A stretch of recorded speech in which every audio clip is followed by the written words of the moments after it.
Hi hello नमस्कार, पूजाच्या mini ब्लॉगमध्ये तुमचं स्वागत आहे। सार्थूसाठी टिफिन बनवत असताना साऊ तिथे मध्ये येऊन मला फार त्रास देत होती। तिचं असं म्हणणं असतं की ती सकाळी लवकर उठली की मला तिला लाड करत बसावे, तिला आंजरावून गोंजरावून घ्यावे, पण ते काय गोष्टी मला सकाळी अजिबात शक्य नसतात, कारण का हिचा टिफिन असतो आणि मी वेगवेगळ्या रेसिपी हिच्यासाठी बनवत असते, त्यामुळे मला काय तिला अजिबात घेता येत नाही। तरीही तिला कसं बसं शांत केलं, एका साईडला बसवलं, हिचं टिफिन पॅक करून घेतला आणि नंतर तिला गेले झोपेतनं उठवायला। कारण काय ना, माझं पिल्लू इतकं गाढ झोपेत असतं ना, साखर झोपेत असतं, पण काय करू, मला तिची झोप मोड करावी लागते, कारण का स्कूलला जाणं पण तितकंच इम्पॉर्टंट आहे। तिचं आवरण वगैरे घेत असताना ती पण मला फार कॉपरेट करते, खूप गुडगले माझी पिल्लू।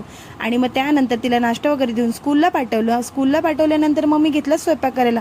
पोळे वगैरे तर अगोदर करून घेतलेच होते, पण मग मासे पण होते घरामध्ये, मग ते छान सुके मासे बनवून घेतले। नंतर आम्ही जेवण वगैरे करून घेतलं।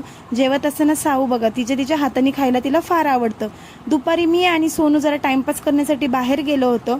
तिकडनं येतच बघते तर काय, आई आणि पप्पा दोघेही स्वयंपाकाला लागले होते। आई मस्त मटणची आमटी करत होत्या आणि पप्पा सुकं बनवत होते।